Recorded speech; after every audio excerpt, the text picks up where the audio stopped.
Hello बच्चों, how are you? I welcome you all to Seri Public High School YouTube channel and I believe you all will be okay. Now today we will start term T2 syllabus for class 6th and class 6th का T2 का जो syllabus है वो chapter health and hygiene है. सो बच्चों, सबसे पहले हम इंट्रोड्यूस करेंगे कि हेल्थ एंड हाइजीन क्या है. हेल्थ जो है, it is the most precious possession of human beings. सेहत, हेल्थ जो है ये ह्यूमन बींग्स का एक बहुत वैल्यूएबल चीज़ है, सबसे इम्पॉर्टेंट चीज़ है. और हेल्थ की वजह से हम कोई भी काम एफिशिएंटली परफॉर्म कर सकते हैं. कोई भी काम हम अच्छे से और सही तरीके से अंजाम दे सकते हैं. जब हम हेल्दी हैं तभी हम कोई भी काम ठीक से कर सकते हैं और सही से कर सकते हैं. अगर हेल्दी नहीं है तो कोई भी काम हम सही से नहीं कर सकते. So it increases our efficiency for doing work. Good health increases our efficiency for doing work and increased efficiency of a man due to good health contributes to his own progress. Health, जब कोई आदमी healthy है, if he or she has a good health, he can contribute to his own progress. अपने आप को भी तरक्की में ला सकता है. The progress of community, जिस community में वो रह रहा है उसमें भी तरक्की में ला सकता है. And the progress of nation, और जिस कौम में जिस मुल्क में वो रह रहा है उसको भी तरक्की में ला सकता है. ओनली इफ ही और she has a good health, otherwise not. So health is a very important, very most precious position of human beings. Now we will define the health. What is a health? अब हम देखेंगे health क्या चीज है, किस तरह से health को हम डिफाइन कर सकते हैं. Health can be defined as a state of complete physical, mental or social well-being of a person. बच्चों, हेल्थ को हम कैसे डिफाइन कर सकते हैं? एज अ स्टेट ऑफ, एक ऐसी कंडीशन है जब कोई पर्सन कंप्लीटली वो फिजिकली फिट है, उसके सारे बॉडी के पार्ट्स ओके है, उसकी आंखें सही से काम कर रही है, देख रही है, हाथ ठीक से काम कर रहे हैं, जिस्म के सारे बॉडी पार्ट्स सही से काम कर रहे हैं. तो फिजिकली अगर फिट है और मेंटली भी फिट अगर है, अगर इसका ज़हनी तवाज़ुन भी सही है, उसका दिमाग सही से सोचने समझने की सलाहियत उसके दिमाग में है, तब जब वो मेंटली भी फिट है और वो सोशली भी ओके है, इसके समाज में, वो घर में उसके अपने माँ बाप के साथ, फ्रेंड्स के साथ, भाई बहनों के साथ, अपने फ्रेंड्स के साथ उसका ताल्लुक जो है, बिहेवियर है, सही है, तब जाके हम बोलेंगे वो सोशली भी ओके है.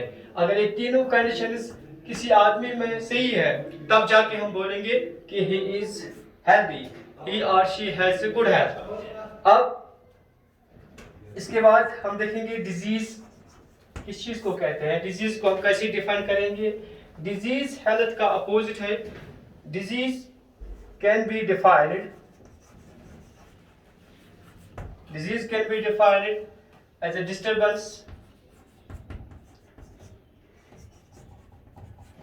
as a disturbance in physiological,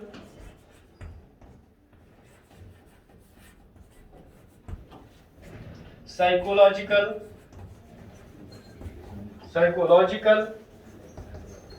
or any other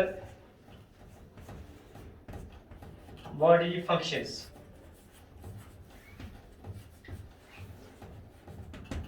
disease को हम कैसे डिफाइन कर सकते हैं? As a disturbance.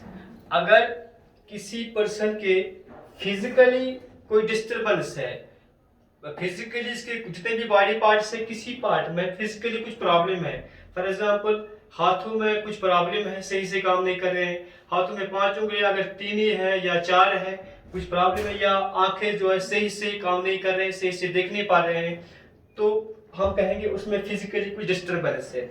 इसी तरह से फिजियोलॉजिकली अगर कोई डिस्टर्बेंस है, अगर उसके बॉडी फंक्शन सही से काम नहीं कर रहे हैं, रेस्पिरेटरी सिस्टम सही से काम नहीं कर रहा है, डाइजेस्टिव सिस्टम सही से काम नहीं कर रहा है, ठीक है, या नर्वस सिस्टम सही से काम नहीं कर रहा है, तो तब हम बोलेंगे कि इसमें फिजियोलॉजिकली कोई डिस्टर्बेंस है। या अगर साइकोलॉजिकली कोई डिस्टर्बेंस है, यानी इसके बिहेवियर में कुछ प्रॉब्लम है, अपने फ्रेंड्स के साथ कुछ ताल्लुक सही नहीं है, अपने माँ बाप के साथ बिहेवियर में कुछ प्रॉब्लम है, वो सही से उनका उनमें बिहेवियर कुछ प्रॉब्लम है कि समाज में दोस्तों के साथ या फ्रेंड्स के साथ अपने माँ बाप के साथ ताल्लुक सही नहीं है, तब हम बोलेंगे कि उसमें साइकोलॉजिकली कुछ प्रॉब्लम है, या वो सही से चल नहीं रहा है, सही से बैठ नहीं रहा है, तब जाके उसको बोलेंगे साइकोलॉजिकल डिस्टर्बेंस है। तो तीनों हालतें अगर कुछ ना कुछ गड़बड़ किसी भी कंडीशन में है, या फिजिकल या साइकोलॉजिकल या फिजियोलॉजिकल या कोई और बॉडी फंक्शन में, तब हम बोलेंगे ही और she is a diseased person, उसमें डिजीज है, वो हेल्दी नहीं है, या वो हेल्दी या उसके पास गुड हेल्थ नहीं है, तो ये डिजीज है। अब या हम सिंपल वर्ड्स में डिजीज को और इस तरह से डिफाइन कर सकते हैं, deviation from normal health. Disease को हम सिंपली इस तरह से भी बोल सकते हैं, deviation from normal health. Health हमने भी डिस्कस किया बच्चों, हेल्थ क्या चीज है। अगर चाहे फिजिकली या मेंटल या सोशल, इन तीनों फैक्टर्स में अगर कुछ प्रॉब्लम है, गड़बड़ है, तब जाके हम बोलेंगे कि वो आदमी है, उसमें क्या है, डिजीज है, ही इज डिजीज्ड। अब डिजीज जो है, इसके बाद डिजीज हमने देखा ये भी क्या है, अगर फिजिकली या मेंटली या सोशली कुछ प्रॉब्लम है, तब हम बोलेंगे वो पर्सन जो है डिजीज्ड है। अब डिजीज के यूजुअली दो टाइप्स है, डिजीजेस के दो टाइप्स है। Number 1 communicable diseases, number 2 non communicable diseases. Non communicable diseases, तो ये दो तरह की डिजीजेस है। ब्रॉडली डिजीजेस दो टाइप्स के हैं, communicable diseases and non communicable diseases. अब कम्युनिकेबल डिजीजेस क्या होते हैं, ये ऐसे डिजीजेस है, those diseases which spread from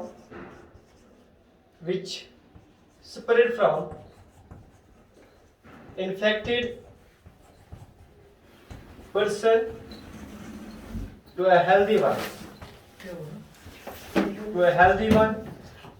वो बीमारियां, सारी बीमारियां जो एक आदमी से दूसरे आदमी तक फैल जाती है, यानी जिसमें इन्फेक्शन है, जो डिजीज्ड पर्सन है, उससे दूसरे हेल्दी पर्सन में फैल सकते हैं, उन बीमारियों को हम कम्युनिकेबल डिजीज कहते हैं। जैसे फॉर एग्जांपल कॉमन कोल्ड है, जुकाम है, तो जो हमें पता है अगर जुकाम जिस आदमी को होता है, अगर उसकी हैंकी को इस्तेमाल करेंगे या उसके सामने बैठे उसकी छींक से हमारे एक हेल्दी पर्सन तक वो जुकाम फैल जाता है, तो उन डिजीज को हम बोलते हैं कम्युनिकेबल डिजीज।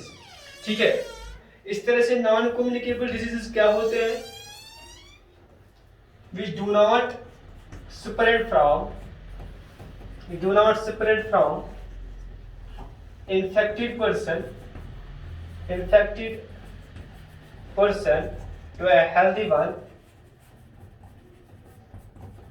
जो बीमारियां नहीं फैलते। एक इन्फेक्टेड पर्सन, चाहे जिस कोई आदमी अगर बीमार है, अगर वो बीमारी दूसरे हेल्दी आदमी तक नहीं फैलेंगी, तब जाके हम उन बीमारियों को बोलते हैं नॉन कम्युनिकेबल डिजीजेस।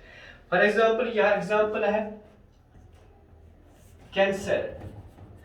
कैंसर एक बीमारी है जिसको अगर होगी तो वो दूसरे आदमी से नहीं फैल जाती है, ऐसी बीमारियों को हम नॉन कम्युनिकेबल डिजीजेस कहते हैं। ये कम्युनिकेबल डिजीजेस जो है, ये किन से फैल जाते हैं, इनके पीछे क्या काजेस है, किन चीजों से ये फैल जाते हैं बीमारियां, ये माइक्रो ऑर्गेनिज्म से फैल जाती है। माइक्रो ऑर्गेनिज्म्स जैसे बैक्टीरिया है, वायरस है, प्रोटोजोआ है, ये हम आगे पढ़ेंगे, तो इन चीजों से भी ये बीमारियां फैल जाती है। और पैरासाइट्स से। पैरासाइट्स, इन दो चीजों से माइक्रो ऑर्गेनिज्म बहुत छोटे ऑर्गेनिज्म्स है जो हमें आंख से नहीं दिखते हैं, और पैरासाइट्स है ये दूसरी किस्म के ऑर्गेनिज्म है, ये हम आगे पढ़ेंगे। इन दो चीजों से ये कम्युनिकेबल डिजीज फैल जाते हैं। और जो नॉन कम्युनिकेबल डिजीज है, इनके पीछे क्या कारण है, इनके पीछे क्या वजूहात है, किन से ये फैल जाती है। ये बीमारियां न्यूट्रेंट डेफिशिएंसी से फैल जाती है। अगर न्यूट्रिएंट्स को कम लेंगे, कोई प्रोटीन या कार्बोहाइड्रेट या कोई कैल्शियम या आयोडीन, जो भी न्यूट्रिएंट अगर वो कम मकदार में लेंगे, कम क्वांटिटी में लेंगे, तो उनसे ये बीमारी फैल सकती है। या पोल्यूटेंट से फैल सकती है, पोल्यूटेंट से ये बीमारियां फैल सकती है, जैसे पोलन ग्रेन्स होते हैं, हवा में जो पोलन ग्रेन्स होते हैं, या डस्ट है, कार्बन डाइऑक्साइड ज्यादा है, तो उनसे भी ये बीमारियां नॉन कम्युनिकेबल बीमारियां फैल सकती है। या एक्सीडेंट्स होते हैं, जिससे हमारे कोई बाजू खराब हो जाते हैं या बाजू कट जाते हैं, तो उनसे भी ये बीमारियां फैल सकते हैं। या ऑर्गन मलफंक्शनिंग, या कोई जिस्म का कोई हिस्सा ठीक से काम कर नहीं कर रहा है, कोई किसी वजह से कोई जिस्म का पार्ट काम से ठीक नहीं कर रहा है, जैसे किडनी है, अगर किडनी ठीक से काम नहीं करेगी, या हार्ट है, हार्ट ठीक से काम नहीं करेगा, तब जाके उनको बोलेंगे ऑर्गन मलफंक्शनिंग, और ये भी एक वजह है नॉन कम्युनिकेबल डिजीजेस का।